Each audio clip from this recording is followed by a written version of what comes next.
আমাদের ঝালকাঠি কৃতি সন্তান ওসমান হাদি শাহাদাত বরণ করেছেন।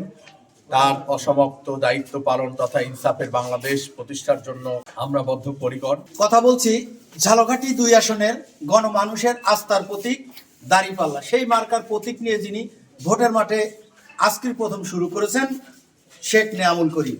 আমরা তার কাছে জানতে চাইব আগামী 13দশ জাতীয় সংসদ নির্বাচন ঘিরে তিনি ভোটারদের ধারে ধারে আজকের যাত্রা শুরু করছেন, আসলে তিনি কি প্রতিশ্রুতি দিচ্ছেন? ধন্যবাদ আপনাকে। আমরা আজকে ত্রয়োদশ জাতীয় সংসদ নির্বাচনের আজকে প্রচারণার প্রথম দিন। আমরা প্রথম দিনে আমার বাবা মার কবর জিয়ারত করার পরেই আমরা এসে হদুয়া দরবারে হদুয়া পীর সাহেবের কাছে এসে আমরা প্রচারণার কার্যক্রম আনুষ্ঠানিকভাবে শুরু করলাম।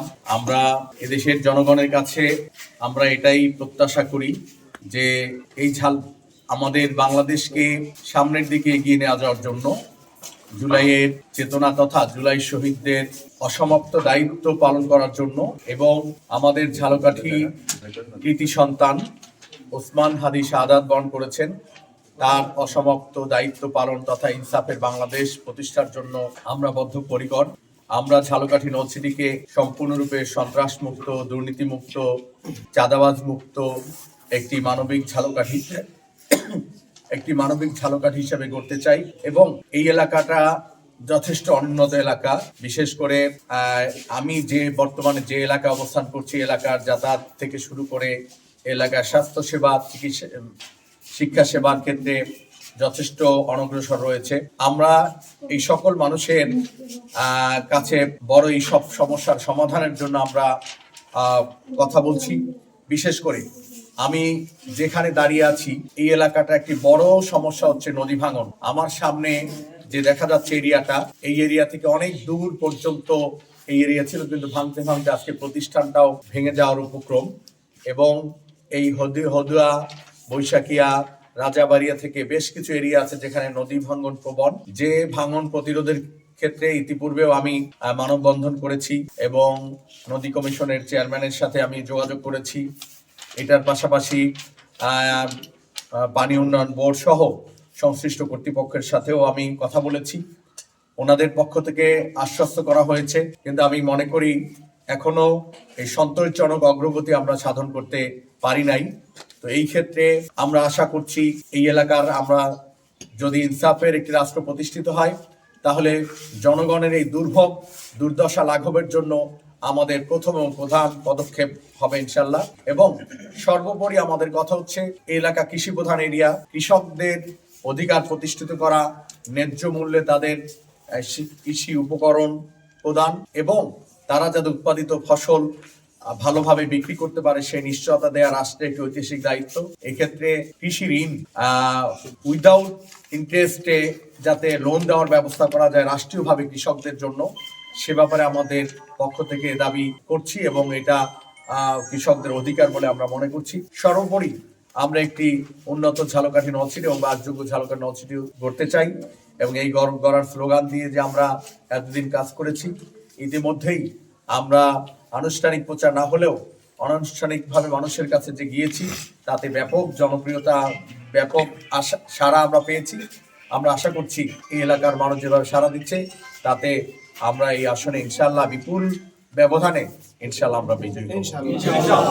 নেয়ামুল করিম, আমরা বিগত দিন দেখেছি যে আপনারা 11 দলীয় ঐক্য জোট ছিলেন, সেখান থেকে ইসলামী আন্দোলন সরে আসলে পুনরায় আবার তাদেরকে আপনার দলের সাথে সম্পৃক্ত করার চিন্তা ভাবনা করছেন কেন্দ্র থেকে? ধন্যবাদ আপনাকে। আমাদের একই লক্ষ্য বাস্তবায়ন করার জন্য 11 দলীয় জোট আমাদের ছিল এবং দীর্ঘদিন আমরা এ বিষয়ে কাজ করেছি এবং আমরা আশাবাদী ছিলাম 11 দল নিয়ে একসাথেই আমরা এই সামনে নির্বাচনের কার্যক্রম অংশগ্রহণ করব। কিন্তু সেক্ষেত্রে আমাদের একটি দল শুধু এর সাথে সম্পৃক্ত থাকতে পারে নাই।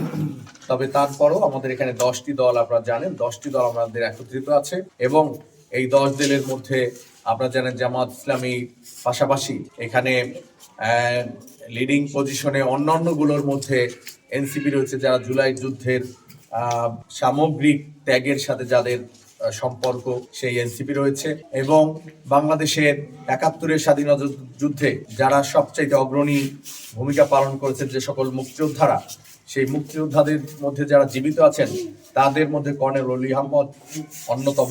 তিনি এবং তার দল এলডিপি আমাদের সাথে আছেন। আমাদের বাংলাদেশের অন্যতম আলেমদের ওস্তাদ সাইকুল হাদিস আল্লামা আজিজুল হক এবং তার প্রতিষ্ঠিত দল খেলাফত মজলিস আমাদের সাথে আছেন। আমাদের সাথে আছেন আল্লামা মামুনুল হক, যিনি বাংলাদেশের আলেমদের মধ্যে অন্যতম সম্মানের জায়গা আছেন। এভাবে দেশপ্রেমিক আমাদের 10টি সংগঠন মিলে আমাদের এর সাথে এবি পার্টি আছে। এই 10টি সংগঠন আমরা একত্রিত আছি। আমরা বিশ্বাস করি 11টির মধ্যে 10টি সংগঠন আছে। এটা আমাদের সামনে এগিয়ে নিয়ে যাওয়ার জন্য আলহামদুলিল্লাহ ভালো পজিশনে। তবে আরো একটি দল যদি আমাদের সাথে থাকতো, আমরা সেজন্য আন্তরিকভাবে চেষ্টা করেছি এবং আমরা সেজন্য এই 11 দল একত্রিত হওয়ার জন্য বাংলাদেশ জামাত ইসলামীর পক্ষ থেকে যে কোনো ত্যাগের শিকার ব্যাপারে মানসিক প্রস্তুতি ছিল। তো আমরা তাদের জন্য দোয়া করি, তাদেরও সফলতা আমরা কামনা করি। আমরা মনে করি নির্বাচনী ঐক্যে হয়তো তারা থাকেননি, কিন্তু অন্তরের দিক থেকে আমরা আমাদের পাশে আছেন, এটা আমরা মনে করি। এবং আগামীর বাংলাদেশ গড়ার ক্ষেত্রে সকল আলেম ওলামা তথা দেশপ্রেমিক সকল নাগরিককে সামনে নিয়েই আমরা এই দেশকে এগিয়ে নিয়ে যাবো। জাতীয় সংসদ যে নির্বাচন, সেই নির্বাচন নিয়ে অনেক রাজনৈতিক দল কিন্তু সংখ্যায় রয়েছে, সেক্ষেত্রে জামাত ইসলাম এই ব্যাপারে আপনারা সংখ্যায় রয়েছে? দেখুন, জাতীয় সংসদ নির্বাচনে আমরা ভোটারদের পক্ষ থেকে ব্যাপক আগ্রহ লক্ষ্য করেছি। উৎসব মুখর পরিবেশেই এই নির্বাচনটা অনুষ্ঠিত হবে, এটা আমরা প্রত্যাশা করছি। এবং ভোটারদের যে আগ্রহ, তাতে অনেক উপস্থিতি নিয়ে গণভোটে হা দেওয়ার জন্য তাদের প্রস্তুতি গ্রহণ করেছে এবং তারা তাদের পছন্দের সৎ এবং যোগ্য প্রার্থীকে নির্বাচিত করবে, এরকম একটা উৎসব মুখর পরিবেশে আছে। তবে এটার পাশাপাশি লেভেল প্লেইং ফিল্ড নিশ্চিত করা, আমাদের এখনো এই দেশের যে অবৈধ অস্ত্র এখনো উদ্ধার হয়নি, এখনো প্রার্থীদেরকে প্রকাশ্য দিবালোকে হত্যা করা হচ্ছে, এখন আমাদের এই ওসমান হাদির বিচার প্রক্রিয়া এখনো হয়নি, আসামিরা গ্রেপ্তার হয়নি। এরা নিঃসন্দেহে আমাদের জন্য একটু কষ্টের বিষয়। আমরা আশা করি এই সকল ক্ষেত্রেই সরকার এক্ষেত্রে কার্যকর পদক্ষেপ নিবে এবং কার্যকর পদক্ষেপ নিয়েই এবং সকল রাজনৈতিক দল পারস্পরিক বিদ্বেষমূলক মানসিকতা পোষণ না করে সহযোগিতা সহমর্মিতার ভিত্তিতে যদি পরিচালিত করে এবং আচরণবিধির প্রতি শ্রদ্ধাশীল হয় এবং এই সকল সমস্যাগুলো সমাধানে সরকার কার্যকর পদক্ষেপ যদি গ্রহণ করে, তাহলে অবশ্যই আমরা মনে করি পিসফুল একটি নির্বাচন জাতি পাবে। জি, অনেক ধন্যবাদ। সর্বোপরি ঝালকাঠি 2 আসনবাসী আপনার দিকে তাকিয়ে রয়েছে, তাদের উদ্দেশ্যে আপনার বার্তা।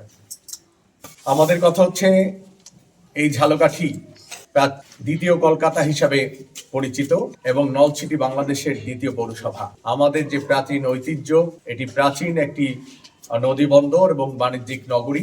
সেই হিসাবে আমাদের এত বছর যাওয়ার পরেও আমরা উন্নতি এবং অগ্রগতির দিক থেকে তার ধারে কাছেও নাই এবং প্রত্যাশা এবং প্রাপ্তির যথেষ্ট সীমাবদ্ধতা রয়েছে।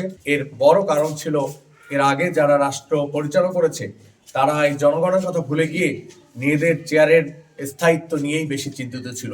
অতএব আমরা আশা করি আজকের এই জনগণ, যাদের উন্নয়ন অগ্রগতির জন্য আমরা এখানে তাদের পাশে থাকব এবং জনগণকে আমরা আগামী নির্বাচনে সে ব্যাপারে সচেতনতার সাথে আমাদের পাশে থাকবে, সেই প্রত্যাশা রেখে সকল জনগণ জাতি ধর্ম বর্ণ নির্বিশেষে আমরা একটা সুন্দর ঝালকাঠি করতে চাই, যেখানে প্রত্যেকে নিজ নিজ ধর্ম কর্ম আচার অনুষ্ঠানিকতা পালন করতে পারবে, নিরাপত্তার সাথে বসবাস করতে পারবে, এরকম একটা ঝালকাঠি করতে চাই। এবং সেই গড়ার কাজে ঝালকাঠিবাসী যে আমাকে উৎসাহ দিচ্ছেন, আমি তাদের প্রতি আন্তরিকভাবে কৃতজ্ঞতা জানিয়ে সবাইকে অভিনন্দন জানিয়ে আজকের প্রচারণা শুরু করে প্রথম দিনে সবাইকে আমাদের পক্ষ থেকে সবাইকে আবারও সালাম এবং শ্রদ্ধা জানিয়ে আমার কথা শেষ করছি। আল্লাহ হাফেজ। আসসালামু আলাইকুম ওয়া রাহমাতুল্লাহি ওয়া বারাকাতুহু। অগ্রযাত্রা প্রতিদিন।